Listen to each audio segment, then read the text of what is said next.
360 degrees at the point of the circle.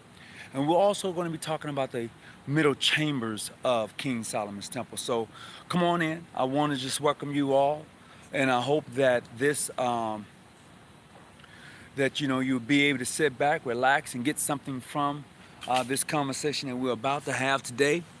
And let's get it in. So I just want to welcome everybody. This is going to be very interesting only because when you talk about the point of the Order of the Eastern Star, those different points, there's something's missing.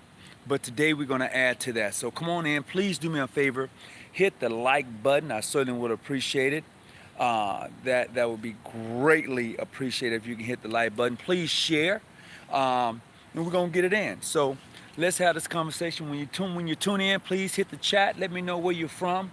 And I just want to welcome everybody, and I hope that you've had a blessed day. I want to send my Grandmaster Calvin Sanders out a blessing to him and his family, and to Brother Christopher Hurd, who's headed back to New York with his kids as they are graduating from NYU. Big shout out to them. A big shout out to Brother Byers out of Arizona. Definitely hoping that he's having a recovery, him and his wife both.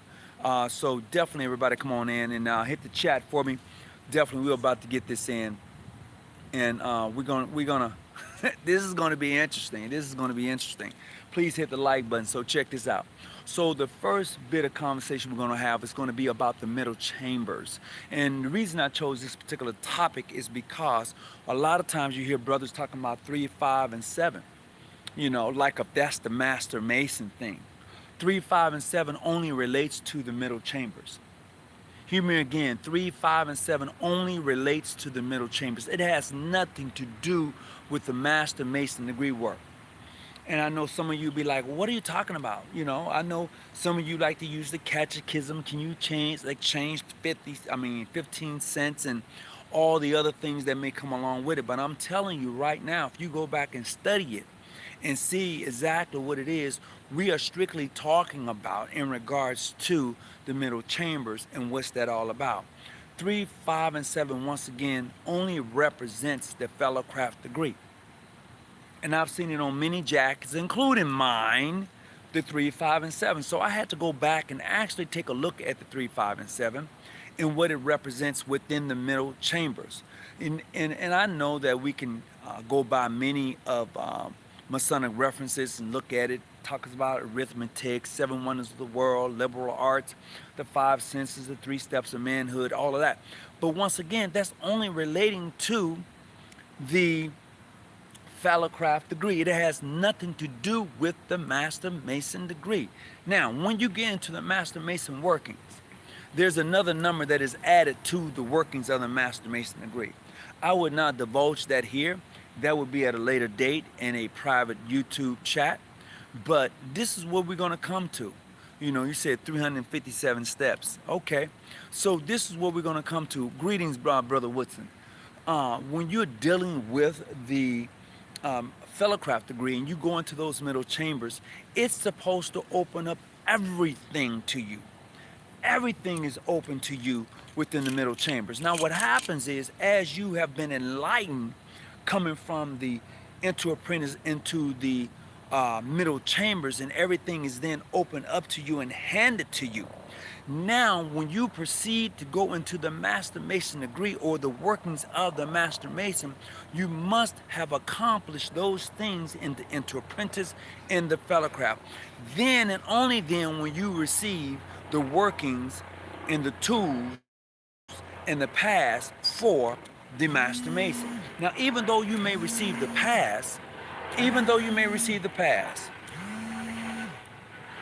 there's some other stuff that's gonna come along with it. Now, there you go. There's some other stuff that's gonna come along with it. Even if you receive the pass and the Master Mason workings, that only gets you past the first Tyler. It's getting into the sublime degree work of the Master Mason. See, a lot of us don't look at it from that point of view, because what happens is once you become a Master Mason, you say, I'm a Master Mason. No, there's a been raised to the sublime degree of a Master Mason. So once you get into those middle chambers, and then you, fraternal greetings, gentlemen. So once you get into the middle chambers, you begin to open up the universal works of Freemasonry.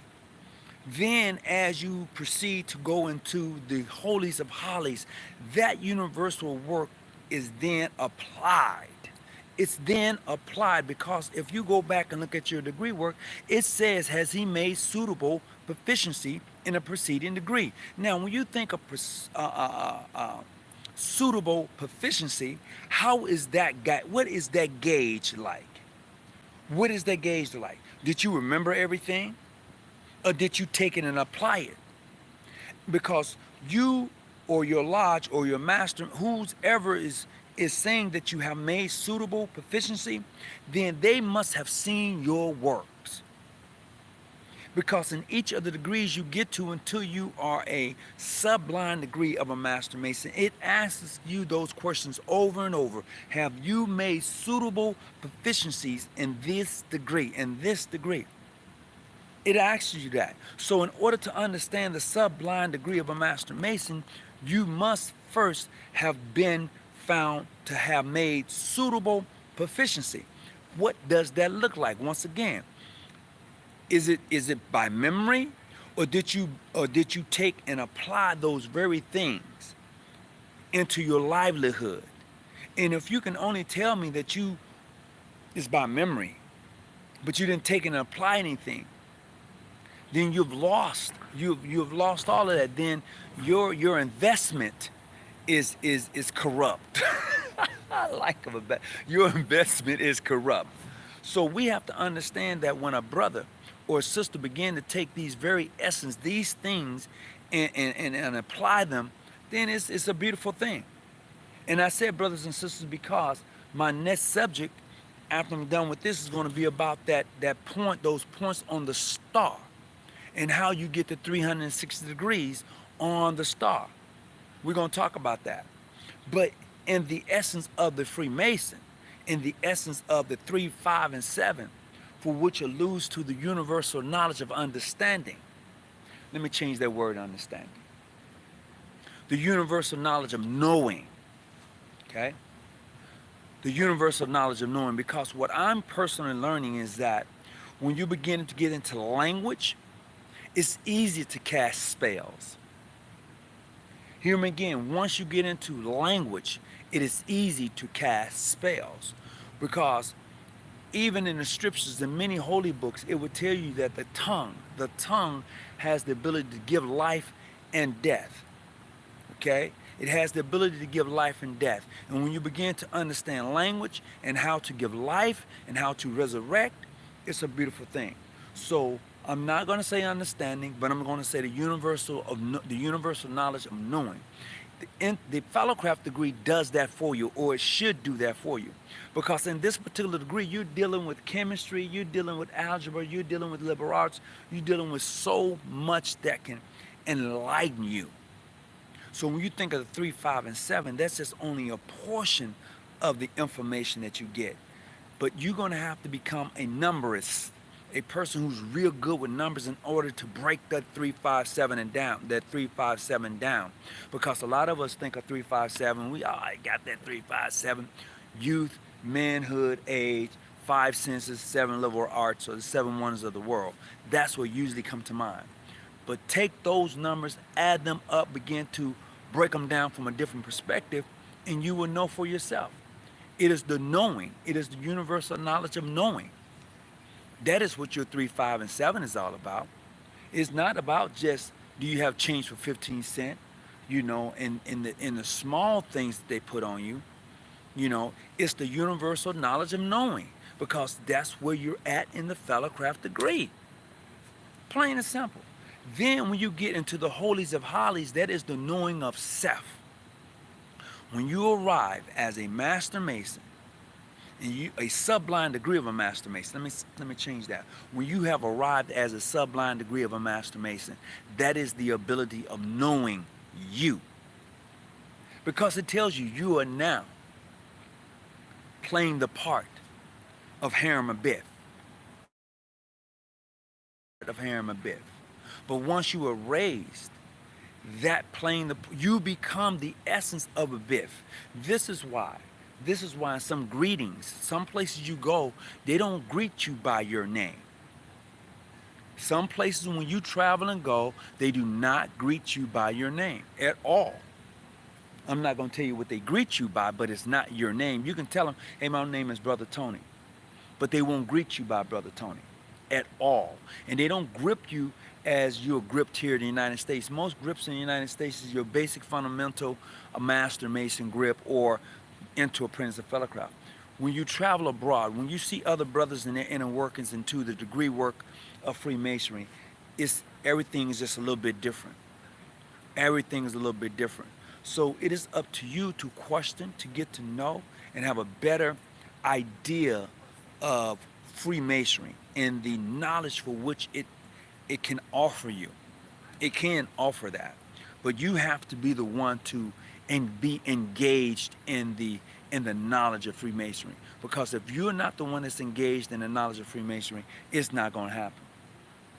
It is absolutely not going to happen. This is why it's important when new brothers come into your lodge. It is important that you engage them, that you take them to your own personal library, show them the books you have, enlighten them on a variety of different Masonic subjects that's going to enhance them and help them to be the best Mason and be the example of how to be a Mason. See, when you're teaching new brothers, one who's been brought from darkness to light in the essence of Freemasonry, is supposed to enlighten them. If that brother is not becoming enlightened, and all he's going to talk about is the bullshit that he hears on the internet, is that all he has, then you're wasting your time. If you have brothers in the craft that's gonna bring you bullshit and not gonna enlighten you on the enlightenment and knowledge of Freemasonry, it's bullshit. I call it as I see it. I call it as I see it. I don't want any brother around me and all you ever got to talk about is the BS. I need for you to be enlightened. I need for you to be conscious of the essence of the information that is given to you. I need you to be conscious of the essence of information that is given to you to enlighten you on things that are taking place. You know, what's good? To dive deep on the Blue House. Oh yeah. Oh yeah. You know, and I would tell you this. You know, if you really got deep into the Blue House, you will find that even in the Master Mason raising, you will find that there were vital parts taken from Harem Abiff. And those vital parts was placed in a variety of places, okay? They was placed in a variety of places, scattered. And once you obtain that information, it's gonna take you down another rabbit hole. A lot of us never get there because once you become a Master Mason, you feel, hey, I've arrived. I'm a Master Mason. No, it's all about obtaining more information, having a better understanding of the craft, how the craft actually operate. A lot of us don't know how this thing we call Freemasonry operates. A lot of us don't. A lot of us believe just because I'm part of a lodge, just because you tell me I'm regular, just because you tell me I'm accepted, just because you tell me I'm ancient free, just because you tell me I'm free and accepted, that's the end all to be all. But that's not true. There is a process for which this thing we call the craft actually operates. It doesn't operate in your lodge like you think, oh, I'm going to lodge meeting tonight. That's great. But what about after you get out of lodge meeting? You're out of lodge meeting. Now, how does this thing actually operate? And a lot of us don't know because we don't take the time to indulge in it. I enjoy the craft. I indulge in the craft. And when I say indulge in it, I want to know as much as I can about the craft and about how it works outside of the lodge. How does this thing operate outside of my lodge when I'm actually in foreign countries, when I'm How does that actually operate? Talk that talk, the ego is there after the raising.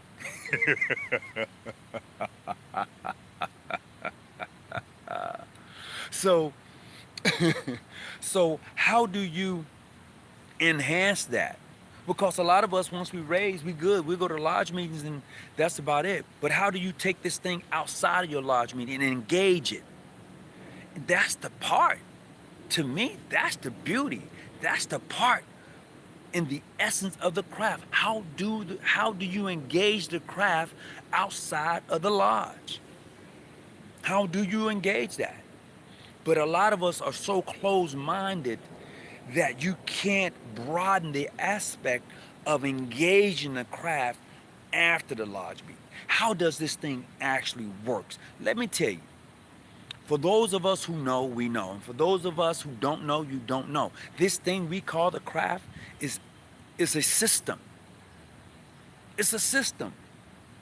And if you don't understand how to operate the system or operate within the system, you can call it what you want to call it. You can call me what you want to call me. But that's the beauty. That's the beauty of the system.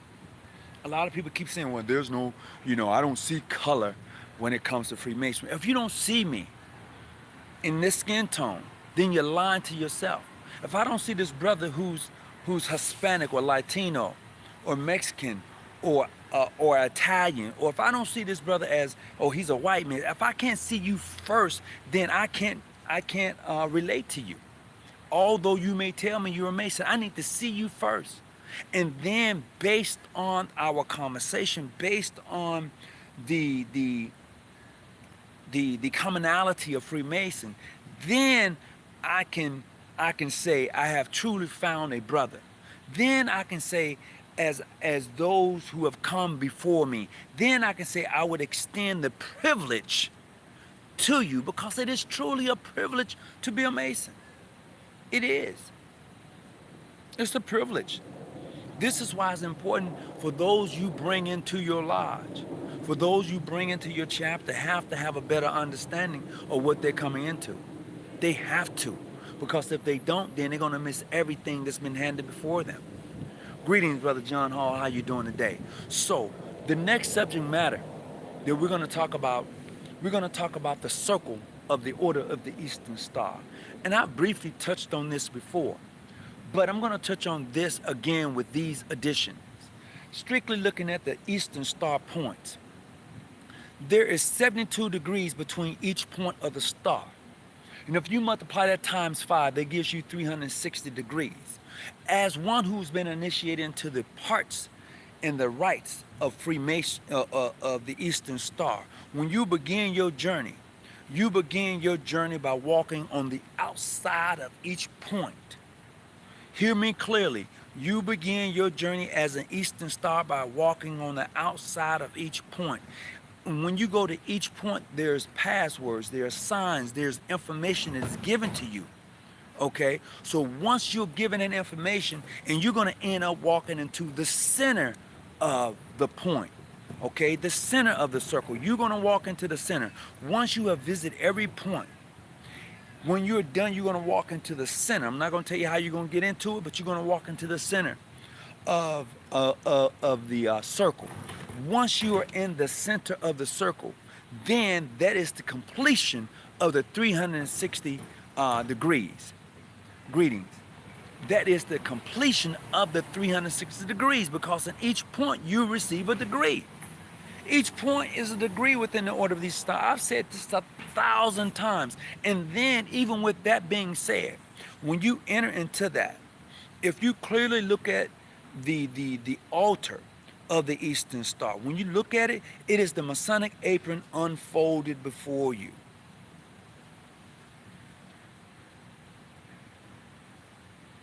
I'm going to say that again. After you have made your 360 degrees around the complete circle and stopped at each point, and then you enter into that circle. Okay, you enter into that circle. The unfolding altar, the unfolding embodiment is the is the lambskin apron with the flap up. I can prove it. I've looked at it. I can prove that because I've looked at it. And then once you have broken that down, then within the star point itself, you have the compass and square. That's a fact. Within the star point itself is the compass and square with the unfolding of the Masonic apron, the flap up. That's the truth. And that is just the kinship. That is just the kinship of the Eastern Star and the Freemason. Because for every password in the OES is a password in the Master Mason Fellowcraft degree.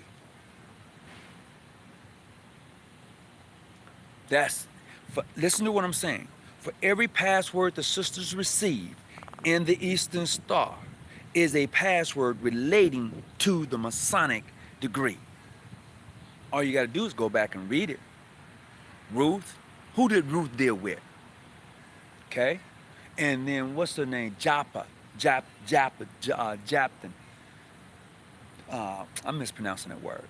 And out of the book of Judges, when he went off to war, and they couldn't pronounce the word as they tried to flee. And what was their penalty when they tried to cross the waters and gave the wrong word in the syllables for which it's stated? That's a password to the Fellowcraft. And then after that, and as they proceeded to cross over, and those penalties was given to them. Now let's look at that password you receive as a Master Mason. Which star point is related to him? Which star point is related to him? To the man who was a bronzeman, to the ironsman, to the guy who was able to shape and mold and left a unique name on metal. As you was entering to the Royal Arch degree, you had to go down into the tunnel and pull up. And once you pulled it up, it had the omnipotent name of God upon the metal that you found there. And upon that metal, who made it and who placed it there. And then you will find her as a kinship to the person who made it. It's all related. It's all related. And that's the beauty of it all. So look, I hope that you've gotten something out of this brief conversation that we've had today. As always, I want to say I appreciate you. What's going on, Copeland? Hope everything is going well for you in Texas. I think you're still in Texas. I'm not for sure. Cameron, how you doing? Marquez, I hope everything's going well for you. This is, what I like to try to do is bring you some information to make you go back and look at your degree work. That's what I like to do, because that's what I try to do. Fraternal greetings, my brothers from Moswishel, as kids of Grand Lodge, AF&M out of Jersey. Welcome aboard. So this is what I try to do. This is what I want to do for you. I don't want to come on here and talk a lot of BS and not give you pertinent information. Go back and look up what I'm saying.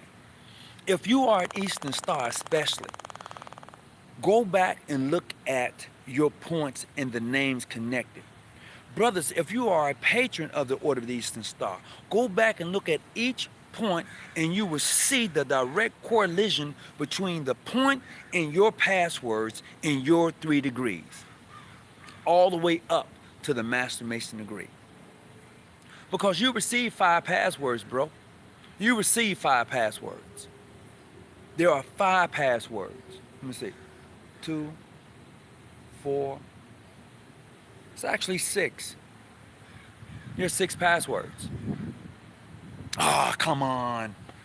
There are 6 passwords within the framework from the first degree all the way up to the Master Mason degree. There are 6 passwords.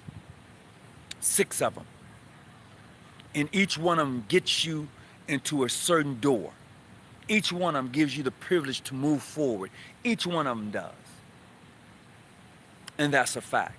So with that being said, I'm going to have to end right now. I hope you have had a great day. Thank each of you for tuning in. And as always, I hope that you've gotten something out of this conversation, because the more I engage read, and learn. So to each of you, thank you. God bless you. May God keep you. Hey, whatever you do, keep your light on, stay out the bushes. I'm here to help you study, but I'm not your study guide. I'm out.